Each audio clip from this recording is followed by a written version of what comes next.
What is up, Eagles fans? Eagles up 17-14 at the half, guys. If you don't like the brotherly shove, I promise you probably want to just turn off this program because, wow, Eagles deliver with seconds remaining here in the first half. Joining me, my man Shane at Shane Half NFL. What's up, Shane? I mean, always QB sneak. No, never any doubt. Always QB sneak. All right, where do we start from here? Should we go with the good or the bad? I think let's start with the good. The Eagles offense, Jalen Hurts. Jalen Hurts in the first half, 16 of 23, 152 yards, a touchdown, 8 carries for 50 yards, and a touchdown. Shane, is this the best Jalen Hurts game of the season? Maybe. He played so well last week. I still might say last week was a better Jalen Hurts game. I will say that he's running the ball and looking more decisive as a runner today than we've seen all season. And he's been great through the air, but through the air, I thought he was actually better last week so far. Yeah, I like what he's doing with his legs, man. He's beating pressure. I like there's a QB draw. I like the game plan for Hurts. He's not sitting. There was one play where he kind of held the ball for too long, but overall, very strong game. 102.1 quarterback rating. Impulse says, do you think they have an answer for Cooper? Let's jump into this thing because that was the thing that terrified me the most heading into this matchup easily. And it's our worst nightmare. The Eagles coverage secondary defensive backs have been picked apart. And that's not the young guys. That's Darius Slay. That's James Bradbury. It's been a bloodbath. Cooper Kupp is destroying the Philadelphia Eagles secondary. Cooper Kupp has 6 receptions for 95 yards. Puka Nacua has 3 for 34 and a touchdown, beating Bradbury in the end zone, man. What do the Eagles do here to recover? Is this just going to be a back and forth affair? Yeah, I mean, there's not a lot you can do when your guys that are supposed to be good are just getting dusted all over the field. Darius Slay, he looked bad last week. He has looked bad this week. I don't know what to tell you with Slay. James Bradbury, I mean, it's a great throw on that touchdown to Puka Nacua, but at the same time, you're in press coverage and you don't even put a hand on the receiver and he gets by you. That's on you. Like, it's a great throw and you were still in good position, but it's a bad rep from Bradbury. And, what do? Eagles fans scream play press coverage. You put your best cornerback in press coverage on a day 3 rookie wide receiver on the outside. And part of the scouting report on Puka Nacua was he can't handle press coverage and you barely even touch him and he gets by you. I don't know what you do. The Eagles have a major problem in their secondary, and it's not because Avonte Maddox is injured. It's because James Bradbury and Darius Slay have regressed heavily from what we saw last year. Yep. Quentin says, I don't blame Quez. I blame whomever keeps putting him out there. Man, that throw to Quez, that screen where he just goes literally horizontal. I'm running at I'm yelling at the TV, run! That he had clear blockers. Quez stinks, man. What is Quez doing out there? Put in a case. Yeah, I if I never see Quez Watkins in an Eagles jersey again, I'd be fine with it. Here's our play. Yellow arrow, first down. Red arrow, tackled for a loss. I mean, which one does Quez take? You can't block that up better from A.J. Brown and Devonta Smith. You saw both of them throw their hands up.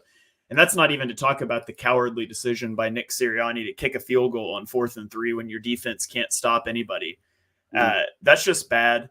Like, guys I would rather see catching passes than Quez Watkins. Obviously, A.J. Brown, Dallas Goedert, Devonta Smith, Kenny Gainwell, DeAndre Swift, Olamide Zaccheaus, Jalen Hurts on some trick throwback play, Jack Stoll. Like, Quez Watkins is like the 10th guy I want to see catch a pass. I don't want to see him on the field again. I'm so glad this is the last year of his contract. Seriously. And he can go somewhere else. Seriously, man. I don't understand why the Eagles love Quez so much. The fact that we're sitting here with Quez Watkins having 3 targets and Devonta Smith with 2 is an absolute embarrassment. Quentin says, LOL at Shane's Quez photo. Also, on Quez, his use is to stretch the field. Get him off the field in the red zone. You can't stretch a 10-yard field. Get him off. He's a waste of space. He can't block. He can't run crisp routes. The only thing he's good at is running straight down the field fast, and you can't do that in the red zone. It's just terrible usage. Let's go to some other playmakers making some noise. A.J. Brown, 4 receptions for 67 yards. That one-handed catch was phenomenal, drawing the penalty in the end zone that led to an Eagles touchdown. That led it to 17-14 at the half was amazing. How about Dallas Goedert with 5 receptions and 52 yards and a touchdown, man? They went to Dallas early and often in this one. I think Goddard had 4 of those catches and 45 yards in that first possession, man. Quick thoughts on Dallas Goedert? Yeah, I mean, it's nice to see him get going. He's kind of been the forgotten guy so far this year, and I'm a big Dallas Goedert guy. I thought this could be a big Dallas Goedert game. I like that they tried to get him involved early, and hopefully that's something we keep seeing throughout the game. A little surprised that the Eagles aren't running the ball as well. DeAndre Swift, 5 carries for 7 yards. Kenny Gainwell, 2 carries for 3 yards.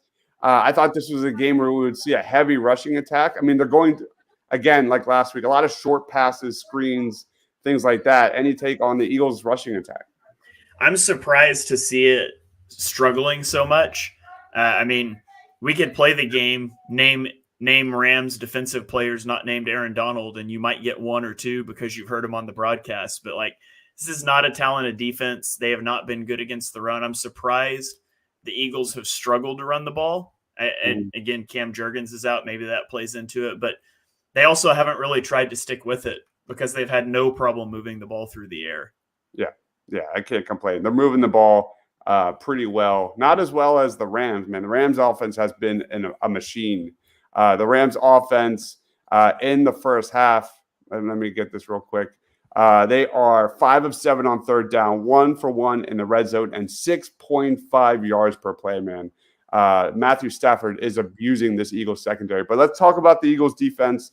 Reed Blankenship had a nice tackle there on a screen that saved a big play. Darius Slay, again, sucks. Eli Ricks sucks.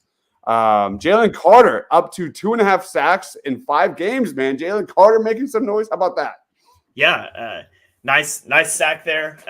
I was hoping that could be the drive killer, but unfortunately it didn't work out that way. But Eagles pass rush is putting Matthew Stafford under pressure. The coverage just hasn't been there. I mean, to walk out into this game and your first drive, you end up with Nicholas Morrow, Mario Goodrich, and Eli Ricks. 3 guys that are UDFAs. Well, I don't know if Morrow was an UDFA, but he was on your practice squad. 2 UDFAs and a practice squad guy. 1-on-1 with no help. Like, that's a heck of a plan. So shout out to Sean Desai for that. Shout out to Sean Desai for having no clue that the Rams might motion into bunches and stacks like they've done every game for the last 4 years. No plan for that. And that's just disappointing to see. And I mean, I've talked about how bad the secondary is. And so you're kind of hamstrung by that. You can't play press. You're going to get beat over the top. I'm willing to say he's a little hamstrung by his personnel, but the Eagles have got to figure something out in this defensive secondary. Yeah, that's how this game feels. Like, let's wrap it up, man. This game's all on Sean Desai. I feel like it's just going to be one of those games with a lot of scoring, and the defense that makes the big play, the turnover, the interception, the strip sack, whatever it is, tip pass for an interception, I think is going to be the difference in this one. Can these young DBs adjust and force Cooper Kupp to the outside? Can Sean Desai figure out an answer for Cooper Kupp? Will he stop playing soft coverage? There's a lot going on here because everything the Rams are doing is funneling inside in that slot. And I don't know. I don't know what the Eagles do given the injuries and the poor overall play from Slay and Bradbury and everything in between. So final thoughts on this first half, and we'll wrap it up. Yeah, the Eagles scored on 3 of their 4 possessions in the first half. I think they're going to have to score at that rate in the second half. Like, I don't think the defense is going to get stops. I don't. Matthew Stafford's playing well. Your secondary is playing awful. Like, if the Rams go down the field and score on this opening drive and you find yourself on like a 4th and 5 from your own 35, that's 4 down territory to me because I don't trust that the defense will get off the field again. Yeah, it's all on the defense for me. Like, I mean, look at, my biggest question marks, the red zone offense. It's been fine. You look at the penalties and cleaning it up this week. 0 penalties for the Eagles this week.